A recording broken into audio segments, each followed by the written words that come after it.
Good morning. Good morning. Okay. I'm. We as a collective are extremely excited because we have two renowned artists today with us, renowned all over the country, all over the world. This month's theme is Pride, and it's fairly open-ended. And here I'd like to, introduce. Although I am not, you know, able. I'm not. I don't have the ability to introduce our speakers for today because. I don't think I'm there, but we have, Mr. Sameer Rao, the flutist, and tabla player, Mr. Adarsh Shenoy, with us today, who uh, are our special guests.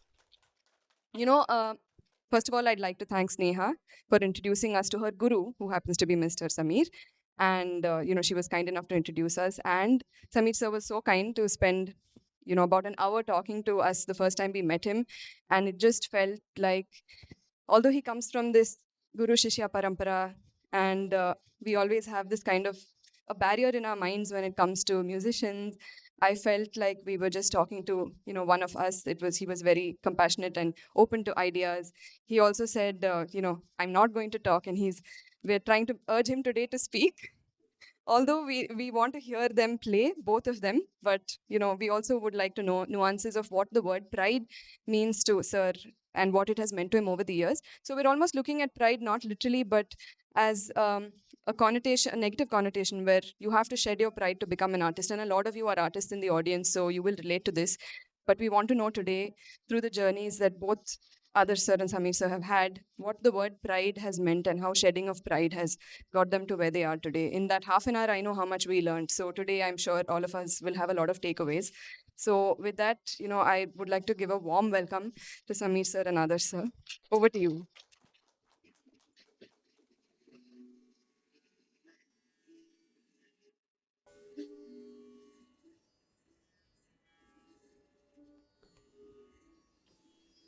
Namaste.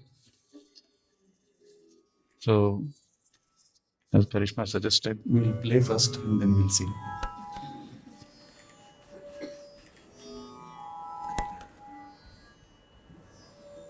जोर झाला बेटा जोर झाला बेटा madam.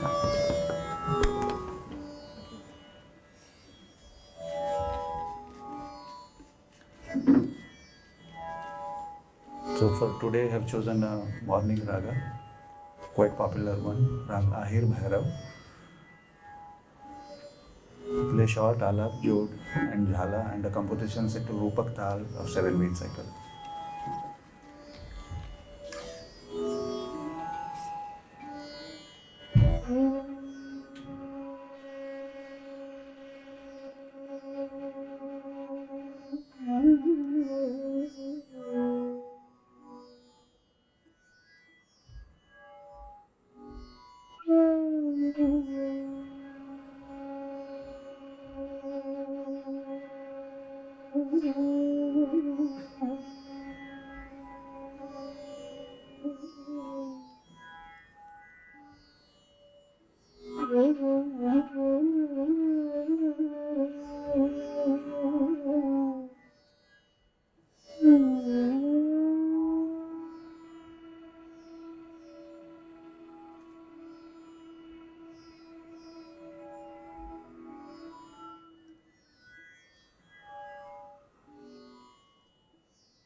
That was easy for me.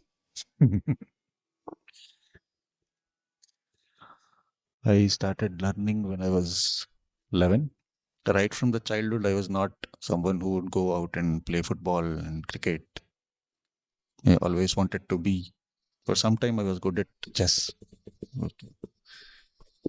So I found a flute in one of the old trunks and started playing with it. I started playing some self-taught tunes like Sare Jahan Se Acha, the Indian national anthem and stuff like that. तो करते करते मेरी creativity एक जगह आके रुक गई. I couldn't figure out anything more. So, and people at home got bored of listening to the same things again and again every day. So, my father noticed that, this fellow has some talent. So, he took me to a music school. Then I didn't know that there are two systems, South Indian and North Indian. I just wanted to play flute. So, it was Saptaswara School of Music in Mysore, where I started learning from Pandit Veerabhadraiah Hiremath. He's my first guru. He's a vocalist, and he didn't know how to play flute, and I didn't know how to sing. I still can't sing. So for a couple of days, it was all trial and error, and it kind of became easy for me because I grew up listening to music. You know, some of you might know we have this gramophone records, 72 RPM and 33 RPM and all that. So we had a big collection. We still have a big collection. And my dad, if he's at home, then that would be on. So I grew up listening to that. And I think that's how I got interested in listening to music.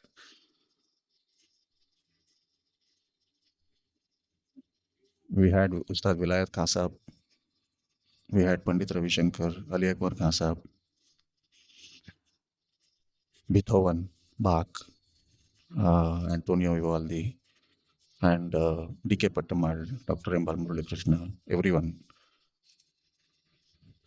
So I got to listen to a variety of music while I was growing up, though I didn't understand what it was and why they are doing it.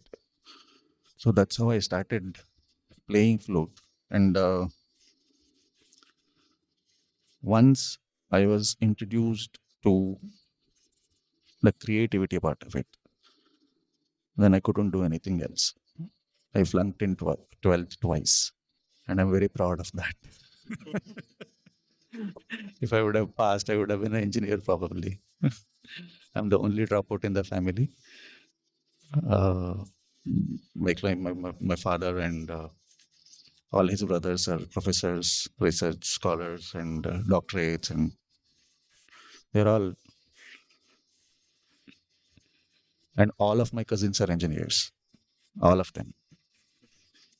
Not even one single doctor in the family. All of them are engineers. Uh, so I'm the only dropout, and that makes me different and also proud that I'm someone who's kind of carrying the legacy. I'm someone who's trying to keep some percentage of the tradition that I belong to. That makes me proud. He left his job a couple of months back. He was in HP, and he is now doing tabla full time. For a musician, when there is appreciation from some other people, someone else, not yourself, then that makes you proud. That makes you feel happy. That makes you, kind of, है. But जो हमारे अंदर चलता है, deep inside us, we're very insecure. We don't know. I mean, when I first started, I don't know what would be the next phrase, because that is how, this is not something that we have prepared. So every point, every phrase, every note is new. We have a set of rules, couple of notes, this way going up and this way coming down. You understand that better. Rest everything is improvised. And sometimes it works. Sometimes you all like it. Sometimes I like it. When I like it, I don't care whether you like it or not. So that's the feeling proud part of it.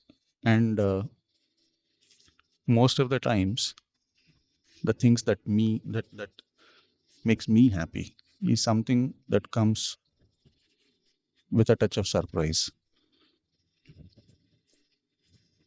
It's not something that is prepared.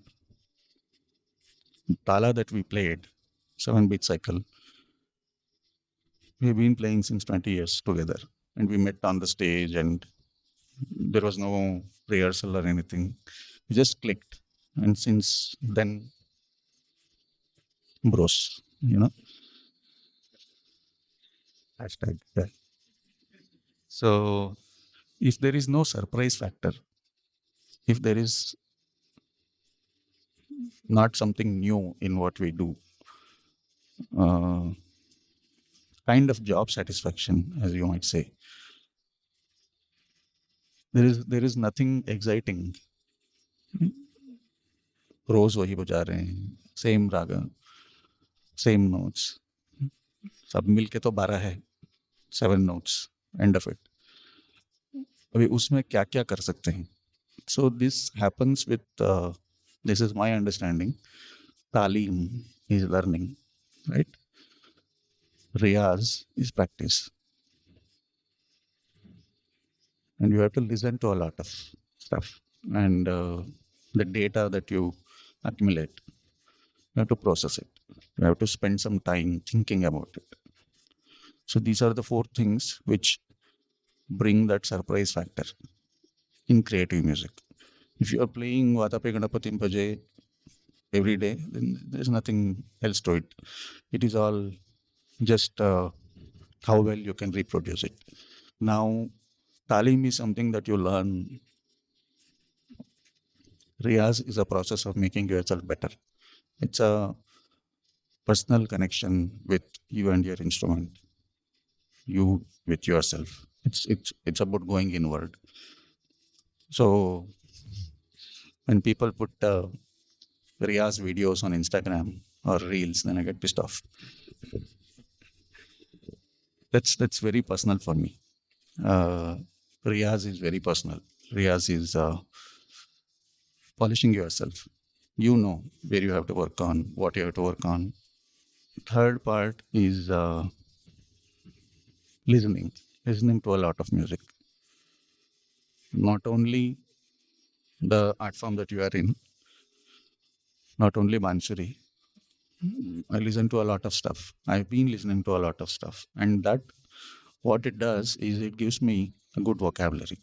Different musicians, every musician is different. Everyone thinks differently. Everyone is a different human being.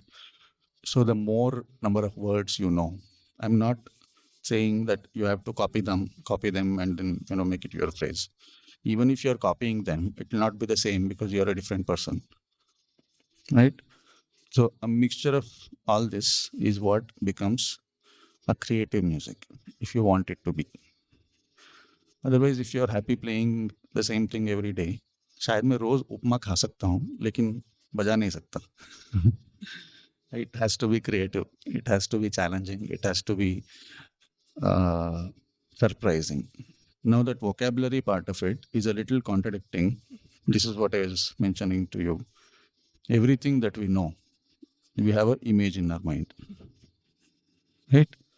Everything, microphone, tabla, camera, light, AC, everything. We have an image related to that. So what is being creative? What is playing something new? Then it might be a combination of 2 things. It might be something you might have heard in auto rickshaw. It'll be in your system, get processed. It'll have your own color, your own flavor to it. And when it comes out at some X moment, then that is surprising for you, and that you think is new. It's new, but it's not also. So that's a little contradicting. You agree to that? Everything that we know, everything, like when I was a kid, I mean, not even a kid, till 10 years back, I didn't know what was a dragon fruit. Yeah, because it didn't exist for me. So it's like that. So when I using all that data that I have in my mind, when I play something, and if that surprises me, that's the proud moment for me. That's the happy moment for me. But that stays for a fraction of a second. After that, you're looking for something else. And if you stay in that area where you feel proud, where you feel happy, where you feel, "Arey wah, kya baja diya maine," kind of stuff, you become stagnant. So you have to be ready to take that risk every time. Every time, every time you play, if it's the same raga or a different raga. Hamare, if I can say biradri, nobody asks you who's your father. Nobody asks you who's your mother. It's always आपने किनसे सीखा है, आप किसके शागिर्द हैं, you know. So if you are proud, and of course it makes me happy when a tihai comes on some unknowingly, not planned. I play some phrase and it turns out to be good. He says wow, or he closes his eyes, and I feel good. But you don't be in that moment for a long time. You just enjoy that and move on. Go to the next one. Now the next one, we don't know whether it will be the same or not. So that's being truly creative, according to me. And of course, if you want to reproduce, also it takes a lot of hard work, lot of concentration, awareness, etc., etc. But for me, music is it's like a language, something uh, which I cannot express in other ways. I can play. अभी वो जिसको समझ में आएगा नहीं आएगा उसकी guarantee मैं नहीं दे सकता, मैं एक्सप्रेस कर सकता हूँ. So this is a little bit about the pride, feeling good, you know, that thing. अरे वाह क्या बजा दिया मैंने, आज तो धुआंधार कॉन्सर्ट था, you know, stuff like that. We are afraid to say that, like we also don't talk to each other about, we don't live in that, we don't carry that, because you don't know next concert is going to be, you know, ऐसा बोला जाता है कि जब तक झुके चल रहे हो तब तक going up. If you make your sina chauda, then you can understand, taken for granted that you're climbing down. Abhi, that going up process is different for different people, different musicians, different human beings.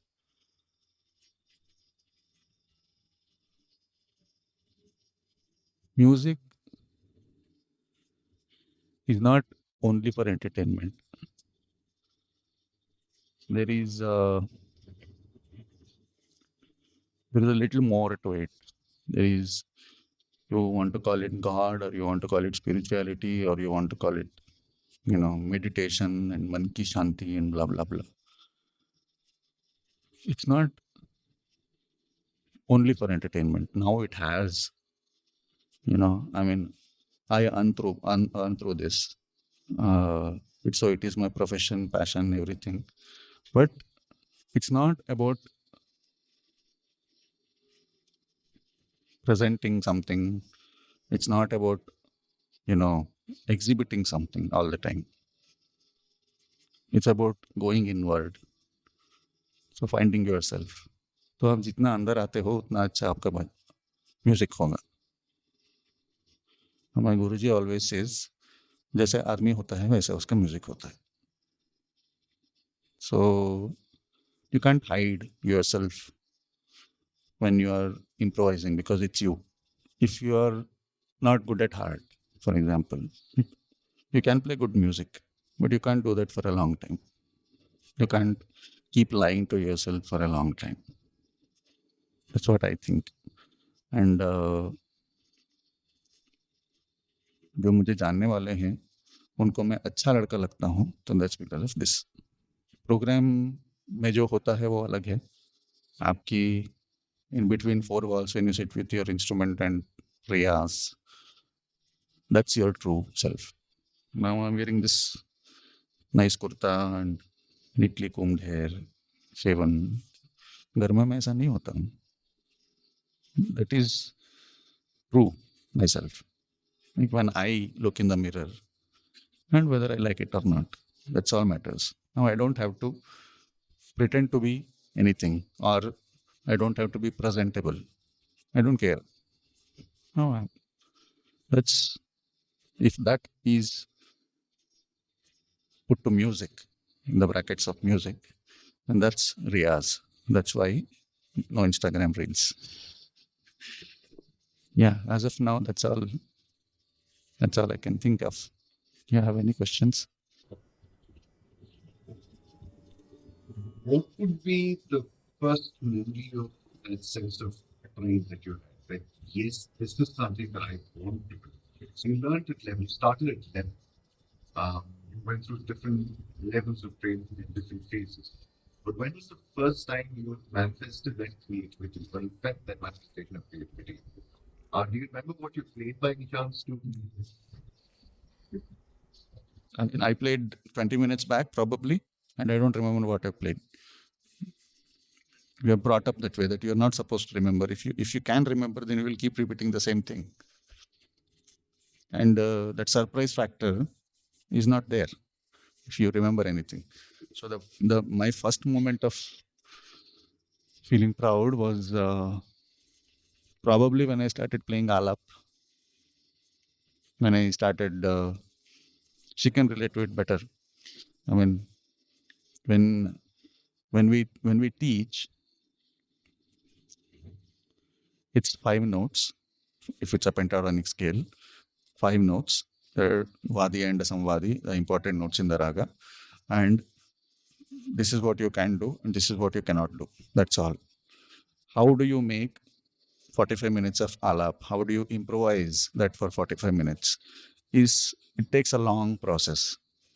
In the first 5 6 classes, 5 6 hours, you feel like throwing your instrument out, and you feel frustrated because 5 minutes में सब खत्म हो जाता है.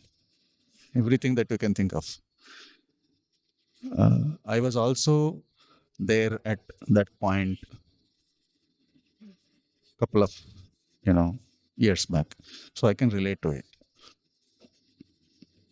Probably that was the you know moment of pride when I first did alap, and I thought I'm being creative. But as I said, it doesn't stay for long because what they say, it's music is an ocean and stuff like that. It's not only a quote; it's true.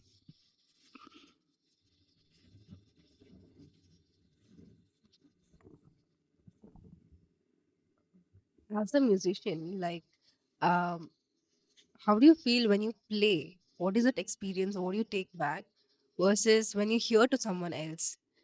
Probably in the same field or different instrument, but another music. What is it like to hear and to make somebody else hear your music? It has two different things. One is when I'm practicing, when I'm at home, not caring who's listening, who's not.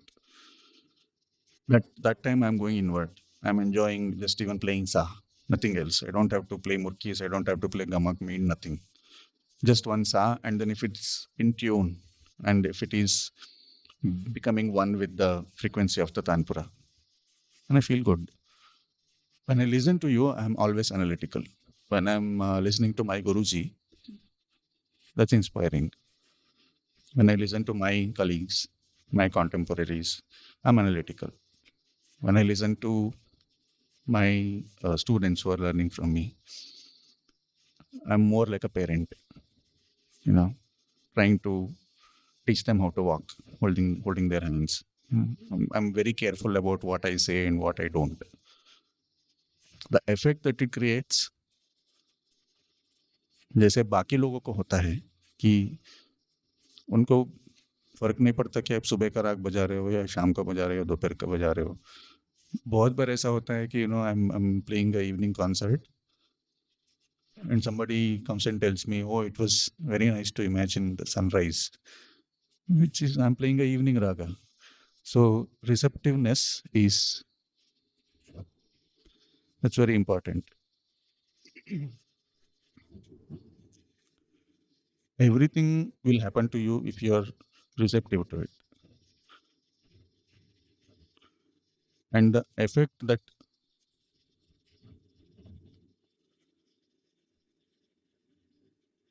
you feel when I play, I don't feel the same. I feel a little more serious about it because I am already in that zone and that is what you're feeling. Right? Does that make sense? If I am not in that zone, if I'm not feeling meditative, then I can't play meditative music. At least me. If I'm not, if I fought with someone, I can't play romantic ragas. Even if I play, see that's there is a difference between playing the ragas and playing the notes of the ragas. Right? For example,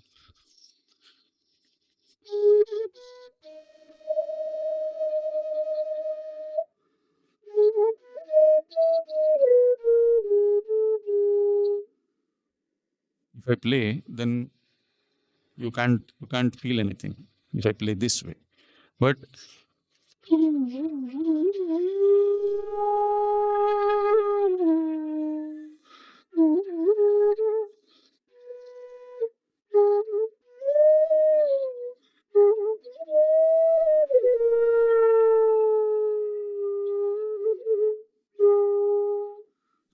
if I feel that and play, then it is you can feel it if you are receptive.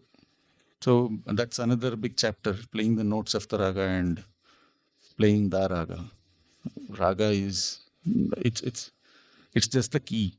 What the notes are just the key. You have to use that to open the lock. Then you will see the whole world. And once that door is opened, then you feel that you are nothing. So there is nothing to be pride of. I'd like to ask, in fact, both of you, if both of you can answer, what does it mean, or do you feel like a musician 24 hours of the day? Now, what does that mean for a musician? I do. It's like if you like blue color, you start noticing blue color everywhere. There is nothing that I can think of. That's why I flunked. Uh, it's always there. There is always, even when I'm talking to you, there is one part of my brain is working on something. What? I don't know. It's working. कुछ तो चल रहा है साधा नहीं साधा नहीं रही something is going on. Maybe it will come out someday, or it might not. But it's always there. One part of my brain is always working, and I feel scared when that stops. I feel uncomfortable when that stops, and the only time it had stopped was when I was in the hospital for some viral fever thing. You know, I don't remember. That was long back, but now it doesn't stop.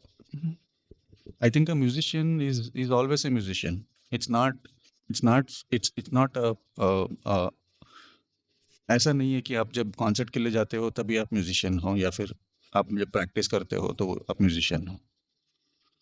At least for me, if I may say I am 24/7 in that zone all the time. So yeah, for me it was until this point, about 13 years I was working with HP.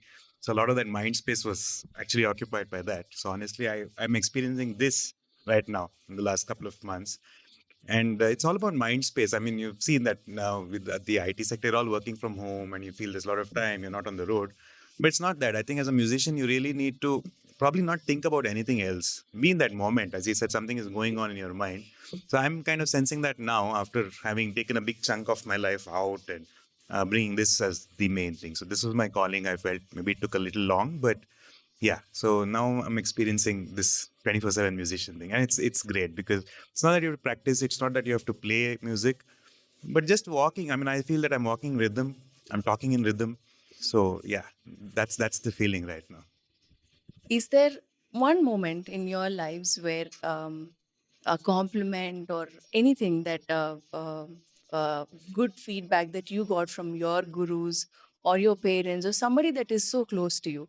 Like a lot of people might come to you and talk about like how good it was after your performance, but somebody that's very close to you, did you receive something from them? And what is that one thing that you keep so close to your heart? It need not be extremely proud that you take it in an arrogant way going forward, but in a very positive way, which really gave you that boost. Sometimes, like as a student, I keep feeling that I'm doing very bad, and when sometimes I listen to myself also, I'm not happy with it. But when I'm in class with you, and then you just give that one smile, for it can be a very small thing that I would have done. It means so much to me. It need not be that I have done something pride, but it is just a moment of small happiness. I'll still carry it, and that stays with me. So that's a very small thing, to my level of learning at this point. But was there something that, for you, with your gurus, or from somebody that's more close to you? There are a couple of them. Uh, as I said earlier, I was learning from a vocalist. My first Guruji, Pandit Veerabhadraiah Hiremath.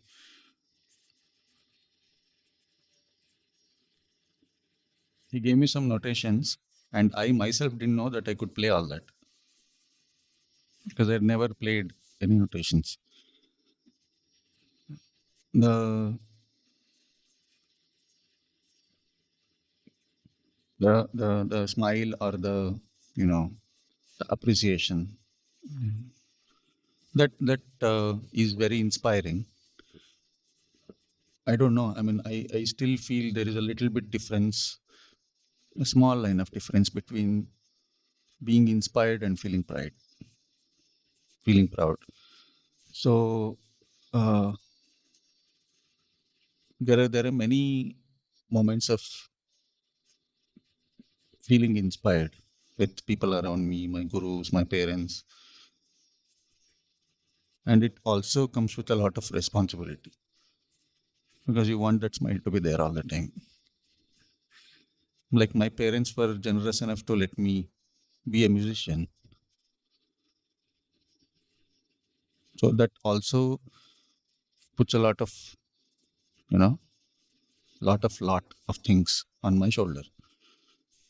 It's not proving to them, or it's not I don't know how to put it in words, but uh, you need to you need to make it work.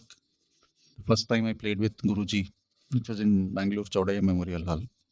I was there for something else, and then Guruji is coming,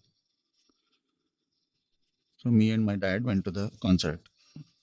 I still remember I was wearing a black formal pant and a brown kurta. Then I had my flute with me, and he said, "अरे flute लेके आया हो, बैठ जाओ," on the stage in Chaudhaya Memorial Hall. And I didn't know. You know, I felt good. Sat down, and the compeer didn't have a clue about this. It was jam-packed auditorium. Guruji was introduced. Pandit Ravindra Yagal was there on the tabla. He was introduced. Then he looked at me, compeer. I looked at him, and then he went down. So then Guruji asked, "तुम्हारा पूरा नाम क्या है?" And then he introduced me. So Chodaya Memorial Hall, I think it's 2,200 something capacity. All of them clapped. और मेरी फट गई. This is what I told you. It's momentary.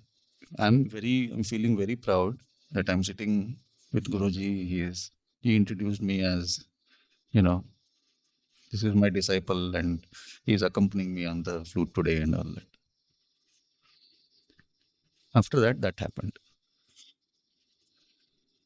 And I'm playing. We're playing Marwa, Rag Marwa. I'm accompanying him.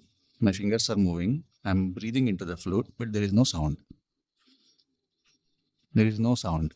I was that nervous because I was not playing that much, and this is a natural bamboo instrument. It responds to the weather, right? So the pitch goes down. So then he retuned the tanpura, according to my pitch. Now that you can imagine, he's been my idol. He's been something, someone whom I worship.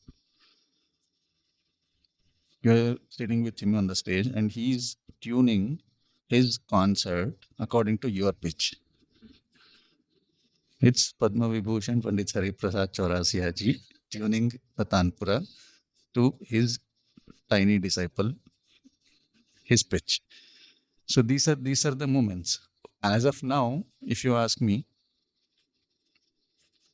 sab hota hai, goosebumps, all that happens. But you don't carry that forward. Because that's finished. After that, what you have done, how much you have practiced, does he feel the same? Yeah, when he gave me the keys to Bhubaneswar Gurukul, when yeah, there are many of them. बहुत तो याद भी नहीं रहेंगे, जब ऐसा कुछ context आएगा तो याद आएगा. Yeah, but that's very important for me, that I don't carry that feeling all the time. Because the moment you turn, then you have a whole different setup, whole different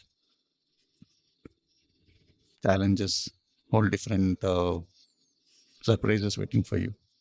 So it's not all the time there, but there are moments. Yeah, I think, as you said, we don't really carry it forward, but there are some memorable concerts that you remember, something that would have happened. So those are some very special moments. Like one that we played in the US once, we had this concert at Indiana, and there was a university full of students we played for, and a lot of invited audiences. In fact, we went for that concert, and the tour happened because of that. And we finished the first composition, and people started clapping. They stood up, and we were amazed. We also stood up. And they kept clapping. So we thought, okay, I think it's time to leave. So we went off stage, we went to the green room, and people are still clapping outside. And that actually is a sign that they want another piece. It's an encore. We didn't know, the professor of the university who called us didn't tell us. So we came back on stage, we boarded, we went out again. We didn't play. So I mean, it's proud. It's also very special, these things that happen. So like that, there's definitely a lot of instances where we would have felt, okay, this carries forward. But as a musician, I think it's important to move on and look forward to the next thing. So yeah. If you don't move on, then you become stagnant. And in creative music, being stagnant is dead. So you have to move on. You have to. But when we go through breakups, we don't happen. Don't move on. Stop the camera. Both of you spoke about the power of inspiration in your music. Do you, if at all, attribute any importance to discipline in your music? And if you do, what is something you do to bring discipline into your routine every day? To some extent, discipline doesn't come into the picture at all, because you're living that. आप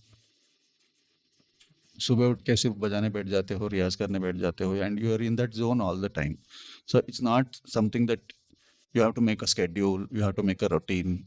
This is the whole day thing. Having said that, some days I might not feel like practicing. So it's just one of those days, and I'm okay with that. And all the time, you don't have to keep your instrument and keep playing. I mean, in olden days, we used to hear stories from our gurus that एक मोमबत्ती की रियाज होती थी, like दो मोमबत्ती की रियाज. That's basically, you light a candle, and play the same thing till it goes off on its own. So it might take 3 hours, 4 hours, 6 hours, whatever, depending on the size of the candle. But apparently, as I started growing up and started thinking a little mature, then it doesn't make sense to me whether I play for 12 hours or 14 hours or 16 hours or something. How aware you are while you are doing it is what important. Even if you play for an hour, even if you play for 10 minutes, even if you play for 4 hours, how aware you are about what is being played, what you want to play. So is it the same thing that you imagined and then it's flowing through of your instrument? Is that the same thing? So it's all the time there. So not much of. I mean, if I'm doing something else and then doing this, then probably I have to be uh, disciplined about, you know, how I practice and what I practice and stuff like that. But अभी यही करना है और कुछ है ही नहीं, तो then for बाकी चीजों के लिए I might have to be disciplined. But when we practice, as I said, ragas have set rules and regulations, things that you can do, things that you cannot do, and stuff like that. उसमें discipline है. It's like always making the framework bigger,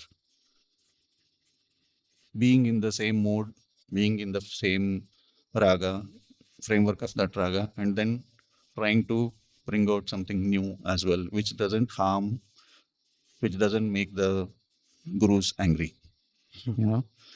I think discipline is inbuilt in the system itself. Like he said, like, I mean, just approaching a rag or for me, a tal itself is discipline because you're not supposed to play something that's outside of it. And so I don't think it's something that we really concentrate on that, okay, discipline hona chahiye, because our music itself is discipline. So we don't really keep that as something apart from our riyas or our performances. It's just basically inbuilt. That's what I feel. So you both of you spoke about your journey as musicians, but I wanted to know your journey as teachers.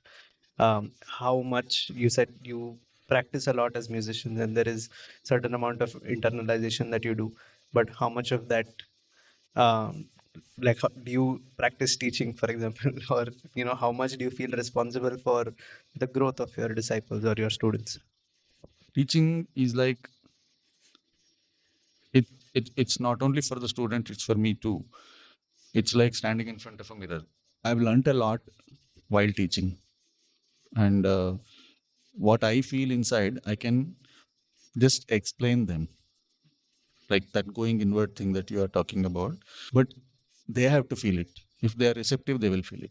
It's not something those spoon feel, aa jayega.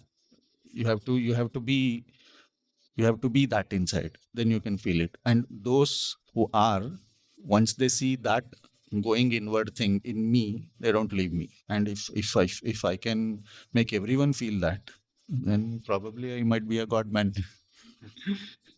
No. So teaching, I'll take his example. Teaching, I mean, because he comes every week, once from Mysore, once a week, just to teach, and there are people who come from CSC just to learn.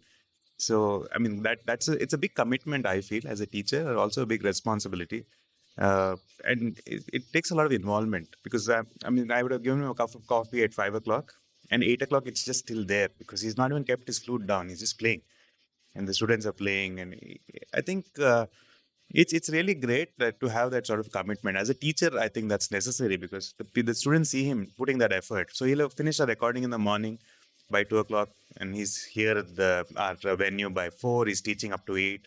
He's going back next early morning as a flight to Bhubaneswar. So that's a sort of commitment that's required as a teacher, I feel. So I'm slowly getting there, trying to emulate that. But yes, it's a completely different, let's say, commitment in the sense that and the performance is smaller, right? Half an hour, 1 hour, you get appreciation, you're happy, you go away from bed. But as a teacher, it's a very long-standing commitment. So it takes a completely different mindset to be a teacher as compared to being a performer. So I think a good artist is one who can really balance both these things. We would first of all like to thank Sameer sir for coming all the way from Mysore this morning, just for this. Thank you. Adarsh sir, thank you so much for joining us. And I think I won't be wrong if I say that on behalf of the audience that I think, especially the performance, there were times when it just became one instrument, and sometimes in my mind, both the instruments were interchangeable. I don't know, it was just magical. And thank you so much for the performance. Thank you, and for sharing such deep insights about your journey as musicians.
Thank you so much.